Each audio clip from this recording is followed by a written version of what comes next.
Ladies and gents, this is ML's like Teen Spirit. It's 2026. I've got Kat back with me. Kat, how are you doing? Hello, how's it going? Yeah, really good. Happy New Year. So, Kat, I wanted you back at the early part of the year. I don't know, for a bit of a market review, really. Your background is recruitment. This is typically a time of year that when you're when you're in management on the data side, you're usually looking at your bench strength. Where am I going? I've got to tell my boss by the end of the month what I'm going to do for them this year. That is very typical January. And then for a lot of people, it's kind of a new year, new start type opportunity for them. So I was hoping on today's call you can give us a bit of a sort of a steer as to the way the hiring market looks and what things can those managers who are setting their stall out, what can they be thinking about to just make this all work more effectively for them. And then on the other side, so if folk are ambitious, looking for a change or looking for their next opportunity, what can they do to make sure their year pans out as expected? So why don't we start with the managers? What do they need to do, Kat? You know what? I bloody love January. I call it New Notebook Month because I think it is a good chance to have a start for everyone involved. And I'm glad the way you framed this of kind of splitting it into two halves, because I think that will be useful. So thinking hiring managers. So you're coming out the gates. You want to do a really competitive data strategy, business strategy. We've learned a lot over the last 5 years. I think what's important to start with is when we think about the recruitment landscape, 2025 and indeed 2026, we are very much here at Orbition Group peddling that it is a normal recruitment market. And that can get the backs up of some people, and for others, they're in total agreement. It feels a bit controversial to say, but in the COVID era, everyone and their mums was hiring data professionals and big fat salaries were being thrown out and everyone was remote working anyway. Things were quite cushy. The few years after that, the kind of market kind of retracted a bit and people were like, now we've hired too much and we're not really sure what value we're seeing, not sure where it's going. In 2025 and now 2026, we're seeing ourselves in a more normal market where there's, an average amount of job. Well, actually, there's more jobs than ever before, but there's kind of an average amount of demand as well. That being said, we did do some research in the back end of last year with data architects and data engineers. And it was really interesting that I think data engineer, and this won't be a surprise to many of your listeners, I'm sure, data engineering really is kind of the new sexy job. It used to be data scientists, now it's data engineers. And in 2025, out of I think it's around just over 10,000 professionals, only about 19% of those changed jobs in 2025. So in terms of hiring demand, that's quite high. And that makes things a bit more complex. If you're a hiring manager and you're looking for data engineers, it means you've got to be more competitive. You've got to understand your market. And obviously, selfish plug, I should say, that we do help with people understanding the market, because obviously we spend all our time observing it. So you've got to know who are the companies you're competing with, what salaries and benefits and packages are they offering. But beyond, that's kind of the individual, that's at a time where you need to hire. What we're seeing far more of over the last 6-12 months, and I think we're going to see so much of it in 2026, which is where hiring managers, heads of, chiefs, whatever title you want to give them, they're really prioritizing their workforce strategy. We've been on such a roller coaster in the data analytics space.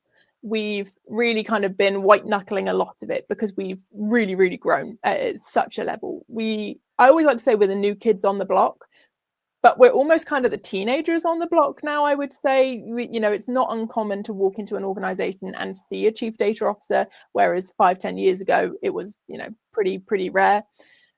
And what this means is we're actually having to grow up a little bit. And it means that we need to start thinking about standardizing our job titles, standardizing our salaries and our offerings. But beyond kind of the individuals, it's also looking at the career pathways. So many people lose fantastic talent because that person doesn't see their future with the organization. Because as harsh as it sounds, You've not provided one. You've not told them over the next 5 years, this is where you could go and these are the metrics you need to hit. It's so basic, or it should be. Some organizations do this anyway because they're quite mature with their HR and they kind of plug into, usually we see it with IT. But data is quite unique, and that can sometimes be a bit of a hindrance and not overly helpful. But the data team really needs to understand, this is the career journey I can go on. These are the things I need to do. And it, may not be, I may not want to climb the seniority ladder. I may not want to have, 7 data scientists under me, but I want to be really, really fantastic at what I do and grow that way. So we're seeing a lot of people come to us asking us for help in that. But I think this is now something that it used to be side of desk. It used to be, I should probably get round to that. It's now becoming more and more important. Again, as I say, you've got people leaving for other opportunities because they don't see their future with you. But also when it comes to attracting talent, does your job description actually attract the people you need to fulfill your strategy? I mentioned earlier about the new notebook. You've written your beautiful data strategy for 2026. It looks beautiful, it's sexy, it's competitive, it's everything you want it to be. And then you go out and hire people with job descriptions that you wrote 4 years ago, or even worse, maybe you got ChatGPT to spit something out for you that's full of, technical bits and pieces. And then you get technical people, which is fantastic. If that's what you're hiring, more power to you. But if you're trying to build a senior leadership team, and I'm speaking to my CIOs now, my CEOs who might be listening. If you're trying to build that senior data team, chances are you're going to need to start talking about business value, KPIs, revenue, return on investment, all of those fun buzzwords. But if you're going out and hiring based off of the fact whether your chief data officer can speak Python, there's a disconnect there. And it's something that I think in 2026 we'll see so much growth in, that we will have a standardized job description, standardized pathway, standardized learning, so that people have that ability to really understand where they stand within an organization, but for you as a hiring manager. So that's kind of my thoughts for hiring managers and senior leaders, for sure. Well, I thought of a question. So first I'll give you a laugh. In the last 12 months, I was sent a job description by someone in my network. They will know who they are. And they said, John, could you, they're not technical, not in analytics. I'm in marketing. And the job description was for a KPI coordinator. Now, I think this job description was created from before I even started my professional career, because what it contained, and as you know, there can be analyst jobs that are called KPI coordinator, but I would estimate there are very, very few. So this raised a laugh, because the content of what it actually said you're going to be doing was seriously from decades before. So I've got this one example where it fits what you're saying. My question though was on the kind of career path development thing. This is a dummies question. Hold my hands up. For anyone doing this in their job, if you're a team lead, head of department, is this something that, do they have help from HR with these things, or are they a bit left alone and they kind of triangulate with people like your company to build this? So if I was head of department, Kat, where would I go with this challenge? Very often you will go to L&D, you'll go to HR first, right? We all look internally at our own capabilities. And again, this is something that it really depends on your industry and your organization size as to what capabilities you have. For some of our smaller startup consultancies, they don't have that resource internally, so they're going to come to us straight away. Others will go to HR. Now, as I mentioned, you very often will see people being tacked on to whatever IT has done because they've been around longer. And that doesn't always work for data, because it's a different beast, as we know. So what ends up happening is people come to us and they want a bit of a better, kind of more niche understanding of data analytics and AI. Now I'll tack on AI into data analytics and AI, and how that then sits with what journeys that could possibly be taken.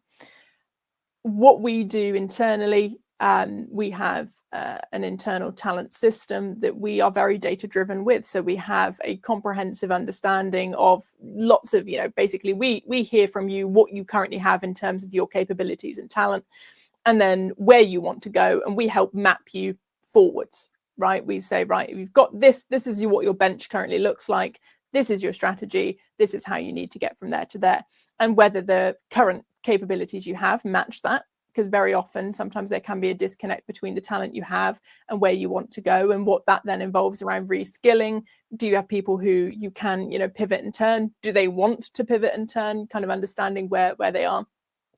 Or just like you say, that standard career journey of going, okay, you're currently a data engineer, where do you want to go? And like I said, sometimes it can, you know, people always assume that upwards means managing, but it doesn't always, for then what that means to you. So yeah, I mean, I think a lot of people do go internally first, but you're not necessarily going to have that niche understanding. And that's, you know, no disrespect to HR or L&D or even talent acquisition teams. You know, in some organizations, one day they're hiring a lorry driver, the next day they're hiring a school teacher, and then now they're trying to sit down and hire a data scientist. It's incredibly difficult to be across all those verticals and have a really niche understanding of what makes the best version for your organization of that role. You know, I wouldn't fancy it as a job for sure.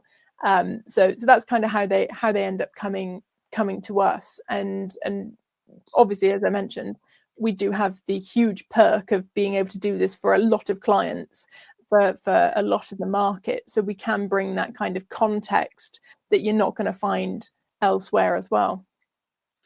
Good. So, Kat, against our prep notes, we've got the word community written against these leaders and things they can be trying to manage and do and make sure they got access to best candidates, are appealing to the best candidates. And on the prior call, you talked through kind of leadership branding and some of these things that kind of help with all this. Could you slam it all together, please? Like the community, what does community mean in this context, and what can people be doing just to make sure they got, appealing for candidates to work for them?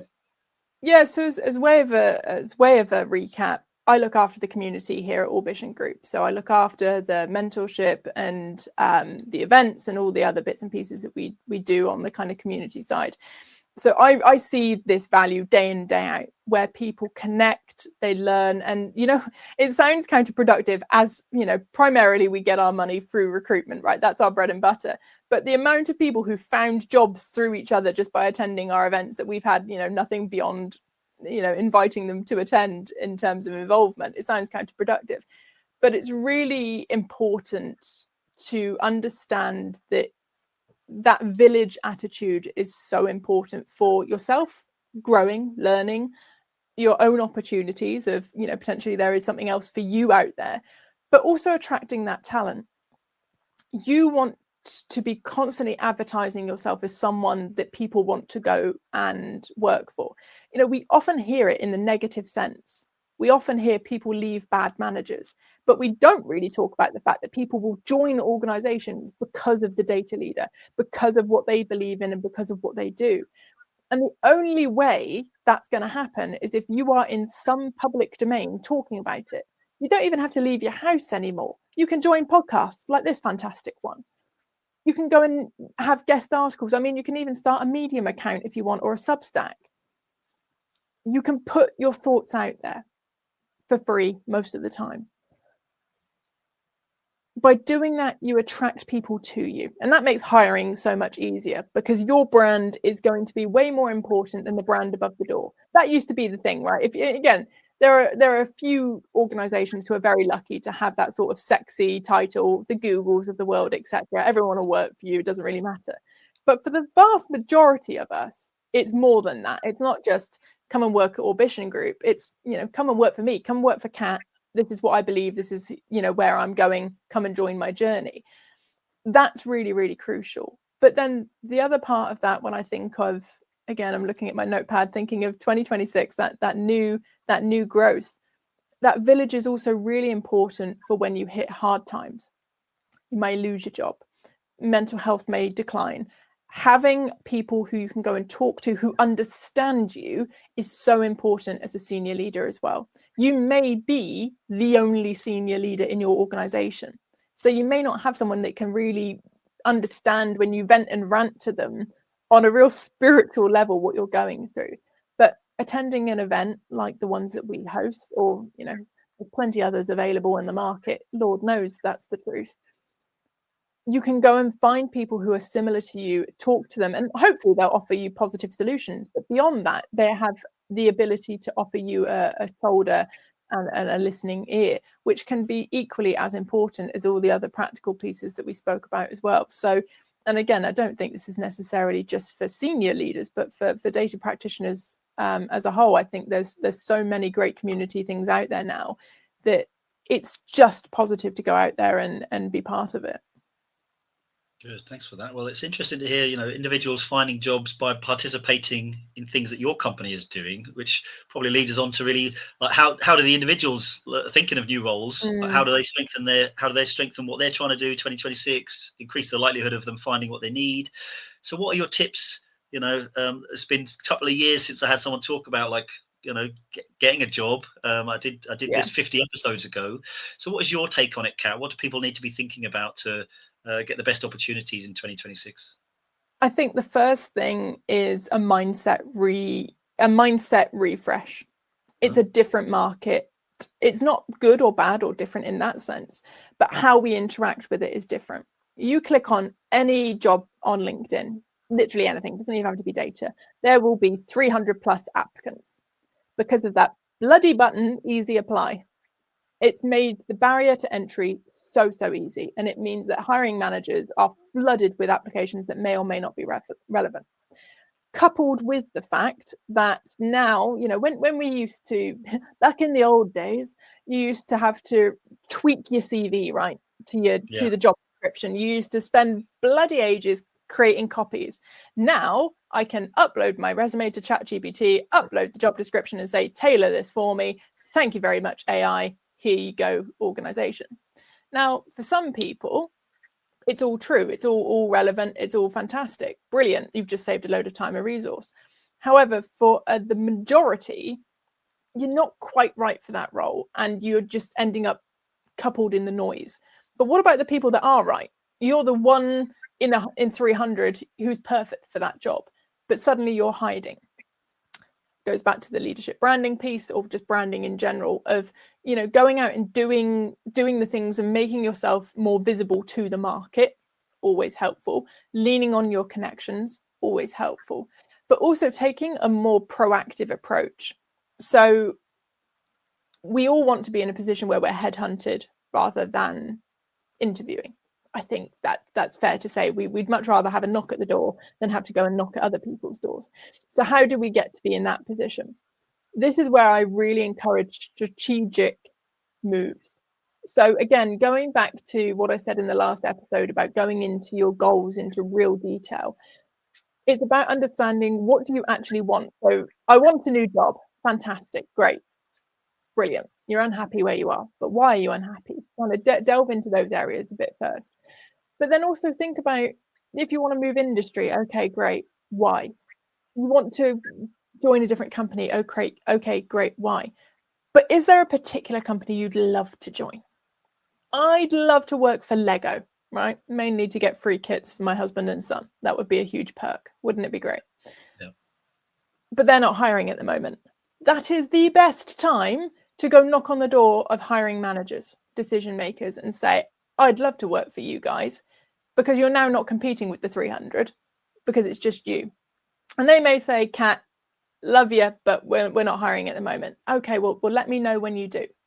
And when that job pops up in 3 months, 6 months, however, knock back on that door and go, hello, me again. I wanted to join your company even when you weren't hiring. Here's my CV. I'm ready to go when you are. That's going to stand out so much more than being one of the 300. Now, that's if you've got the luxury of time. And I always think it's far nicer and easier. It goes without saying to do these things when you've got the time to be strategic. Now, if you find yourself in January, you're out of work, you've been out of work for a few months, and you're eating into your savings and times are hard, the mindset piece is still just as important. Don't fall into the trap of feeling like you're being productive by sending out 100 CVs to 100 roles that you aren't fit for, that you aren't, you haven't got the right experience for. It's going to be really demoralizing, first of all, which is not good. That's not the mindset we need you in to be competitive. But also working with recruiters. We're available. there are others in the market. Go and find a recruiter that resonates and works with you, to work on your CV, to work on your interviewing skills, to make sure that when you do get those opportunities, you're being as strong as you can be as well. So really investing in your own personal growth.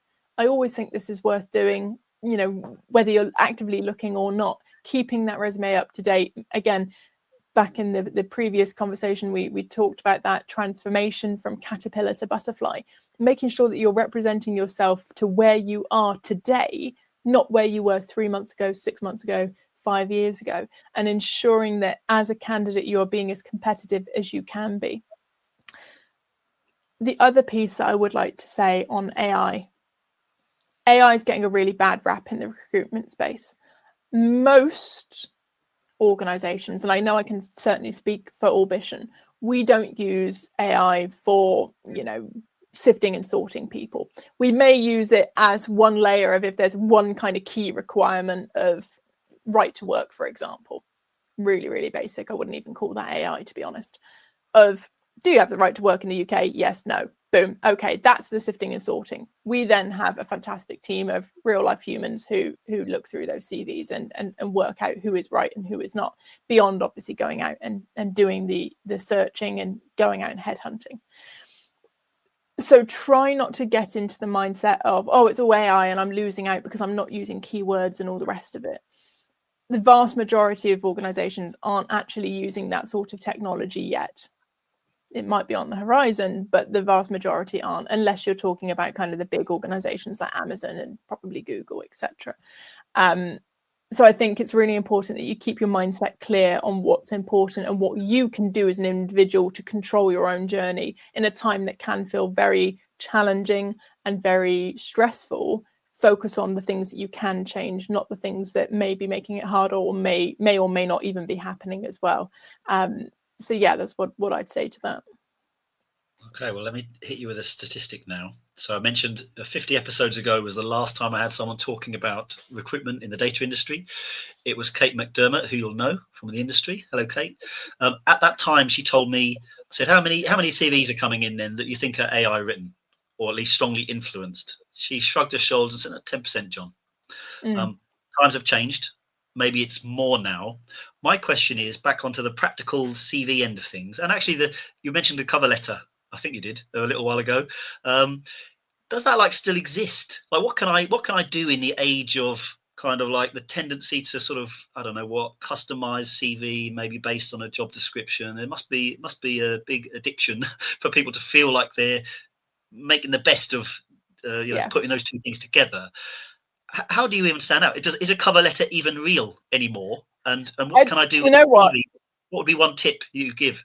I'm going to have to go and check with my recruiters now, because I'm 99% sure we don't ask for them, because I mean, even if we did, it would come back as the majority would be written by ChatGPT. But you know what replaces that, I think, in 2026 is that personalized outreach. Not just the, hi, John, I've sent my CV, would love you to read it. But John, love this job. This is why I'm the person you should hire. 1, 2, 3, bullet point. Let's talk soon. We even had on a recent chief data officer search that we were doing, Kyle put out the post, and obviously you get, you know, a load of people come back to that thinking, you know, this is the job I want. And 3 people sent a voice note to his WhatsApp. Hey mate, really, really love the job. Just want to check if I'm, you know, in the ballpark. I've read the job description. Do you think I'm right for this? Not even just kind of putting the CV in front of him and saying, hire me, I'm right, but actually just going, sense check, am I the right person? 2 out of 3, Kyle went back and went, you know what, mate, this isn't for you because of these reasons, because, you know, we know these people really well because of them being in our community. Time saved for everyone involved, right? Because that potential candidate has gone, not for me, fair enough, move on. So actually having that real honest approach and really personalized approach works very, very well. Just joining the maths of easy apply on LinkedIn, I don't think you're going to be as competitive. But doing that plus sending a personalized email to the recruiter, to the hiring manager saying, you know what, I'd really love to do this. let me know if there's any questions you have from reading my CV. But as I mentioned earlier, if you can be proactive and know that there's a few brands that you would join in a heartbeat because of their senior leader or because of who they are, set that earlier. I always talk about ploughing a field. You wouldn't look at a muddy field and expect potatoes instantly. You've got to, plough the field, plant the seeds, water it, nurture it, and then you get the potatoes at the end. And I think in 2026, when it comes to hiring and being a candidate, the further you can prepare that field for your harvest, the better your results will be. And again, that lends back into the leadership branding.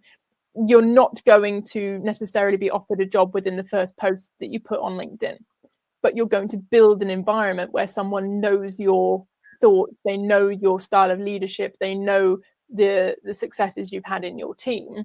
So therefore, when a job springs up, it goes, oh yeah, no, John's been speaking about that loads. I wonder if he's open to work. Let me message John. That's going to be a far more useful use of your time than just easy apply, which I'm gonna crystal ball that in a couple of years I'm sure LinkedIn will take away because it's not actually very helpful. No, thanks for all that. No, I love it. So, I mean, to me, the cover letter, I'm old school, so I haven't applied for a job in many years, so I don't know. But I would see it as being something that was a vehicle for communicating the enthusiasm. But these days, it's too passive. Yeah, there might be hundreds of applicants. You don't know if it's getting read like in years prior, many years prior. But if you're saying if candidates, if you feel a tingle when you read a job description or something like that and think like, oh, I would love this. Having an outreach approach to make sure you're making sure you're on their radar. So the earlier version seemed quite passive to me, of like that, the one click, the cover letter was always a bit passive. You got to go and get it if that's the opportunity for you, and at least get on people's radars. And then if that CV does fly across their desk, they'll be like, oh yeah, I know Kat. Boom, you're up 100%. And running. It's small points of difference and small points of recognition. Absolutely. And you know what? I think if I'm going to get my crystal ball out again for 2026, I think humanness will stand out far more. So sending that voice note, picking up the phone and having a phone call, I know that feels scary in 2026, but actually just having that real life conversation and saying, am I right for this? What's your thoughts, etc. You're going to stand out. But in December, we ran a campaign of we celebrated 100 women to watch based off of 100 weeks of our weekly celebration of fantastic women in the data analytics space.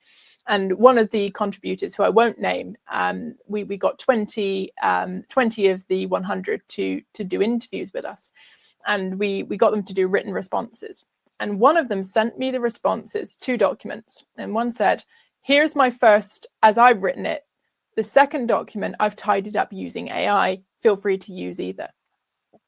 And I had these documents side by side, and it just showed me the power of humanness, because the first one I read in her voice.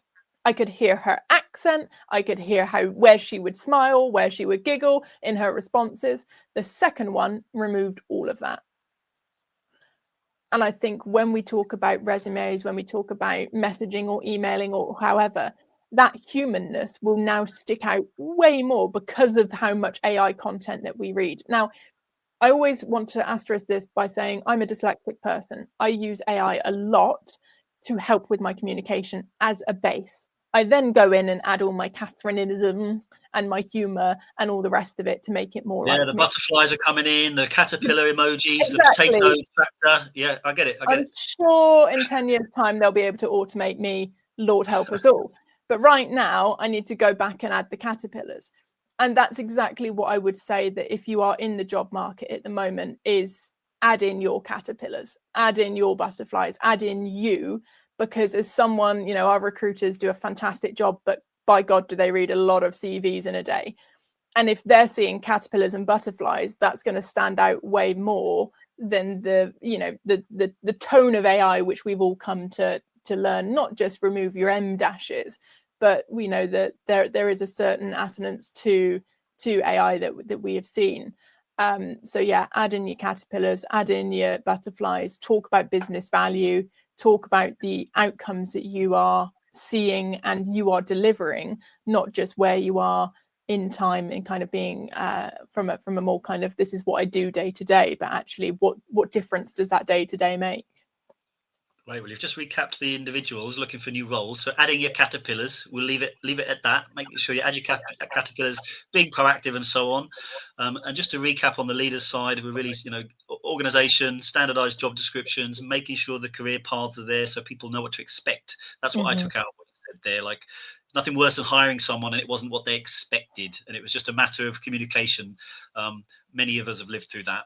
And then kind of curating your community, making sure you're very visible so you can stand a chance of appealing to the best candidates on a personal level and company level. So, Kat, thanks for taking us through all this.